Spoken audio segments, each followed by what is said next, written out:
What's up, everybody? It's Jeffrey Lyles welcoming you to another edition of Lyles Figure Files. So today, day 2 of Hasbro PulseCon 2022. No delays, no build up. We get right into it with the one brand that I was most excited about for this entire weekend. It's G.I. Joe, specifically G.I. Joe Classified series. And I don't think I could ever see enough product from this line. So I'm gonna just put that out there. There was no way I was gonna be like, okay, cool, 7 figures, that's awesome. But I think we got a lot of reveals, lots of progression on that rollout of the Joe line. So we got some more name only reveals, we got the renders of some other characters, and we got to see the prototypes of some others. So I was pretty happy with what we saw. Clearly I wanted more, but I think this line is doing a good job of getting us hyped up, anticipating more reveals, seeing the progression of things, and continuing to hold our interest with this line. So yesterday, we got 2 name-only reveals. The first one was General Hawk. And because it said General Hawk, I'm going to assume it's not Wave 1, crew cut, blonde-haired, leading the Joes as Colonel Hawk. Although I still want that figure desperately from my original 13. I'm going to assume we're going to get the figure from one of the best waves of Joes, the 1986 lineup. General Hawk with his bomber jacket, his brown hair, camo pants. That design was amazing. I think it's probably one of the best top 10 designs of all the Joes. I know there are some others that have some cool redesigns, but that one is probably one of the best, if not the best redesign of a character throughout the history of the Joe line. So we're getting him. I'm very excited because we've got Beachhead, we've got Sergeant Slaughter. It'd be cool to have the leader, the overall leader of the Joes, finally joining this line. So that'll be cool to see him. And the other figure that was announced, Tripwire. And Tripwire is a character, if you just watched him in the cartoon, you didn't really appreciate him fully as cool as he was in the comic book. Larry Hama wrote him in a really ironic way where Tripwire is the explosive device finder, diffuser, the mine detector of the Joes, but he's a super klutz. And in almost every issue he's in, he's tripping over himself, he's falling, he's just making a mess. It's so funny just because it's like this guy is taking care of some major stuff, defusing Firefly's bombs. And in those situations, he's just fine. Walking down the street, he'll trip and fall and break something. But it's really cool. So we're getting General Hawk and Tripwire, 2 early S Joes. I'm really excited to see them join the line. So then we got some more name-only reveals today. First one I was really excited about, Snow Serpents. I've made no secret, the Snow Serpents have one of my favorite Cobra grunt designs. I just love those guys, and I am really worried about how many of them I will be army building because I think they have such a cool design. And as soon as I get them, I'm going to have to hope that we get a lot more snow in my area so I can take them in the backyard and just pose them and have some fun snow battles with my Joes. But I'm going to need some more snow Joes to fight them. So hopefully we'll get some more coming very soon and revealed and announced in the next few Joe live streams. Next up was the female Cobra Trooper, and we saw them in the cartoon, we saw them in the comic book, so that's not some whoa, what are you doing, you can't have female troopers in Cobra. No, that's totally legit. I wonder if they'll do Raven from the episode where she teamed up with Slipstream. That was a really cool my enemy is my friend kind of thing, and maybe they can do her with a removable Cobra logo. That would be kind of a nice twist with that character. That'd be really fun. So hopefully she's among the characters they're considering for that. Maybe Dr. Biggles Jones, the Cobra scientist who was working undercover, not really part of Cobra, but was designing big weaponry to help Cobra and only to infiltrate them and crack their codes and break everything down. She's another comic book character, but she'd be really cool. There's also Laura from the comic book going on right now. So there's some named Cobra troopers who are women that they could incorporate into the line. Maybe this will just be the grunt Cobra troopers with the basic Cobra blue. We know we got that female Hiss Gunner, so maybe they'll just do that. But there's some definite opportunities for some named Cobra troopers as well. And finally, the one I was most excited about with the reveals, the name reveals, Buzzer. They've already said Ripper's coming, so Buzzer being the next Dreadnought announced is cool. Hopefully the next one, hey, by the way, we got Torch coming as well. I would love for them to just put them in a 3-pack so we can get all the Dreadnoughts and their weaponry and their instruments of destruction and carnage. Or maybe they could do a deluxe deal and just put each Dreadnought, have them come separately, but in their motorcycles. Either way, I would be happy because the Dreadnought's a key component of them, their play pattern. They're a biker gang, and it'd be really nice to have them come with motorcycles. So that's something I'm hoping we see from this line. And if not, I'll just have to scour around to find some 6-inch scale motorcycles that work with my Dreadnoughts. Speaking of which, I probably need to find one now for my Zartan. So anyway, then we go on to the renders. And this is probably the only one that I was a little bit kind of like, what are you guys doing? First up they showed was Rock and Roll. And one of my favorite aspects of the original 13 was they basically had a straight pattern. You know, it was just like green, olive green, dark green, Kelly green, a couple of accents. But Rock and Roll has this two-tone deal. It kind of reminds me of the early days of the Classified series where it was just, let's throw in some different colors just to mix things up a bit. And I think Rock and Roll really didn't need it because they've included some really cool aspects to the character. He's got a little ammo belt on his wrist. He's got the full sleeve tattoos to play up that he's a drummer. His helmet is also cool. It says Hang 10 to play up that he's a surfer. The head sculpt looks really good. He's got his machine gun. He's got the biped so you can hold it up, have him leaning up against the rock, shooting and blasting away at cobras. I really like everything about Rock and Roll except for that two-tone setup with his chest deal. I like that brown color on it. It just doesn't work for me. But otherwise, really cool, really nice looking figure. He's also going to have variant hands, and one of which is going to be the devil horns, so a rock on. I think that's a nice, cool addition. Nice to see that the Classified series line is going to start incorporating more swappable hands as needed. So that's really cool for Rock and Roll. Then we see Bazooka. Bazooka looks really cool. None of that goofy Tiger Force, Python Patrol. I know they're fans of those. I've never liked them myself, but I'm glad to see we're going to get him in his standard red jersey. He looks great. Of course, that means I was hoping to get an announcement about Alpine and Quick Kick. No go this time. No go Joe this time. But Bazooka looks really good.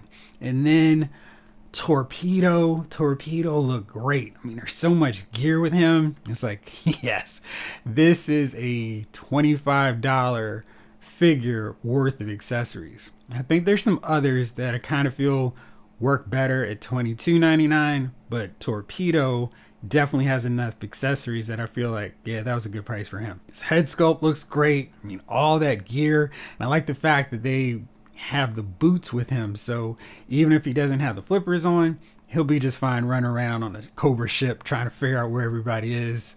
I can't wait for Torpedo. So with him, Gung Ho, Snow Job's coming. We got Tripwire, got Gung Ho. We're pretty close to getting most of that second series of Joes done now, and I can't wait to put them all together because I think I'm going to stack and display my Joes in the series they actually came out in. So looking forward to having that crew assembled all together. And then next up was Copperhead. Copperhead didn't have much in terms of accessories, but his helmet looks crazy. That thing looks really cool. The way they have his mouthpiece set up to play up more of that Cobra motif. So I really liked how he turned out. Again, I was hoping to get some news or some teases like, by the way, what does Copperhead pilot? So then they could be like, hey, maybe we'll see a water moccasin soon. No mention of that this time. But Copperhead really looks cool. I think that Fortnite deal that we've seen people using as a 6-inch stand-in, I think that could be something that Hasbro could retrofit pretty easily into a water moccasin, just changing up a few pieces of it to work. So maybe the framework is there. Maybe the teams are sharing elements, parts, construction bits. We can get a water moccasin fairly soon. I'd love to see that because I always thought that was a really cool Cobra vehicle. Plus, anything I could take some water and all that kind of stuff, It's instantly cool. Finally, the last rendered figure we saw was Shipwreck. Shipwreck's facial expression was great. He looked perturbed and annoyed. He's got his rope. He's got Polly hanging up on the rope. So they incorporated that same deal they did with Spirit and Freedom. That's cool. They also have something set up where Polly can hit up on his wrist. Really nice. They didn't show Polly having outstretched wings like Freedom. So I guess Polly's just going to hang up on his shoulder. But whatever, because Polly's really funny and I always like her. Shipwreck also comes with a swappable hairpiece, so you can remove the sailor hat and just put that on, so you can have him kind of low-key hanging out. And I think that's a nice inclusion, showing them again thinking outside of the box in terms of the Joe Classified series presentation with the figures. Love Shipwreck, cannot wait to get him, so hopefully he'll be up soon for pre-order. He's in that middle stage along with these other ones, so all of them I want. There's no bogus repaint in this one, so hopefully we get them soon. And then finally we got the pre-order prototypes for everybody that's going up for pre-order today at 5 o'clock. We got the Crimson Bat, we got the Slaughter's Marauder version of Barbecue. Again, these are repaints. I'm really hoping that the Joe team kind of eases up on them for a little bit. There's so many main characters that we need to push out first. I don't care if they do all these repaints like they did with Barbecue. I think that's fine. Get the classic version that a lot of collectors want. And then you can go with the variant version later. But I still think we need to spread that out a little bit more so we can get more core characters before we start dipping into that repaint alley. And especially since this isn't like a Target exclusive where it's like, hey, this is a Target thing, you guys have that, that's fine. But putting the Slaughter's Marauder Barbecue, even though you can still go to Target.com, order Barbecue right now, I think that's kind of a weird choice, but whatever. The other figures are very cool. I was really happy to see them, even though one was missing from what they'd announced earlier. Got to see Outback in his classic look. He looks incredible. This is a testament to everybody who waited, who had the patience to like, no, this Tiger Force Outback really does look cool, but I'm gonna wait. The wait definitely paid off here. This figure looks incredible. I always thought Outback had a cool design, so it's nice to see him in that classic look, and looking forward to adding him to the collection. His fellow wave mate, Lieutenant Falcon, was also included. He's got a removable beret, and he's got a really nice looking shotgun / blaster. His backpack looks really rigged up, and he looks good. I think they did a good job with Lieutenant Falcon. I think my favorite, though, was Covergirl. Covergirl's really cool. She comes with a big wrench, so to play up the fact that she's a mechanic. And I loved that Corey mentioned that he wanted to include and incorporate in her sculpt that she's a model. I think sometimes it's like this, oh no, we can't play that up. But that's the great part about Covergirl. She was a fashion model who decided, I'd rather drive a tank and go shoot up Cobras than walk on the runway. I really liked her character. The package art shows her on the Wolverine. So again, it was like, anytime you guys want to mention a Wolverine's coming, that would be awesome. But nothing on that either. So I was a little bit disappointed, just not enough mention of vehicles, especially when they're bringing in characters very closely associated with their vehicles in Copperhead and Covergirl. But otherwise, she looked great. Cannot wait to have her hanging out with Covergirl. Cannot wait to have her hanging out with Lady J and Scarlet, who really kind of needs a new update at this point. There was no new additions to that retro line. They had announced that Firefly was going to get a figure, so we didn't see him. I was really hoping to see what that old school classic look of Firefly was like. And I was hoping maybe they'd throw Scarlet in just to be like, hey, sorry, we forgot. We do need to include her old school look in this as well. So those were the main reveals.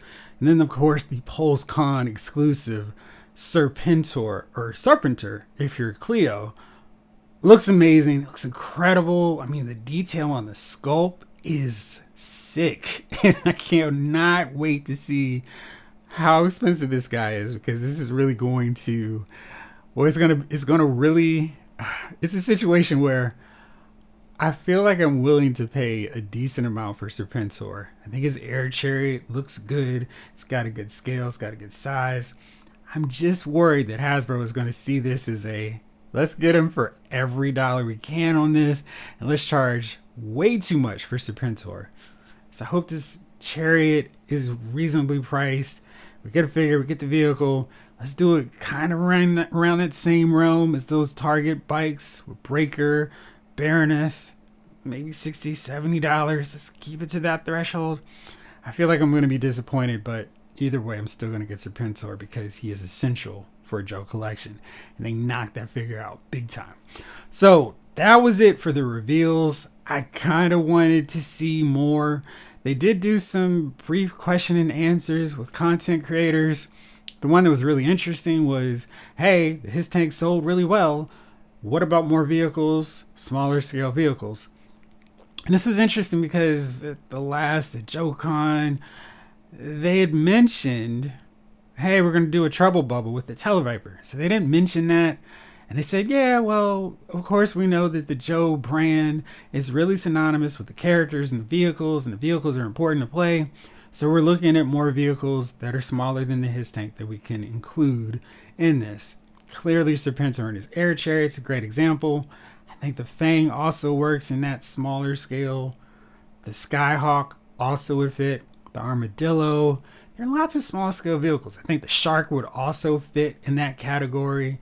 Maybe Deep Six would be more complicated than the Shark itself, but there are options. There's plenty of vehicles that they could keep rolling out for years before it was like, okay, it's time for the Mobat.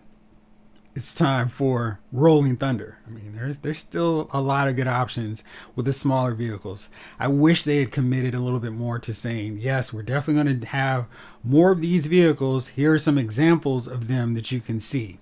So we didn't get that. No mention of the Sergeant Slaughter Triple T tank. They did show a little tease of an interview with him. It'd been really fun to see, hey, Sarge, since you're here, we've got the new Triple T tank, so you can show it off and reveal it to the world. So for the most part, we knew a lot of what we were going to see from the PulseCon G.I. Joe Classified series offerings. I wish they had a few more surprises up their sleeve because it was like, okay, cool. We know all this stuff is coming. I wanted to get a little bit more insight in terms of vehicles, some other offerings, what kind of multi-packs they could possibly put out there for us, how they're going to put out the Dreadnoks. But what we did see was cool. And of course, I'm still super excited about this line and want to see where it goes in the future. But I still want more. So hopefully we get some more live streams of G.I. Joe in October, November, so we can keep getting more tidbits, more news, and more reveals. Let me know what you guys thought about this Joe Classified Series panel, and if you guys wanted to see a little bit more like me, and what you thought about the figures that were shown, and which ones you're hoping to pre-order. As always, thank you so much for watching. I am apologizing right now because I'm super delayed in responding to everybody's comments. I am reading them, and I'm responding even if I'm not doing it the same day. But rest assured, I am going to respond to your comments. So thank you for leaving them. Thank you as always for watching. This episode of Loud's Figure Files has been filed.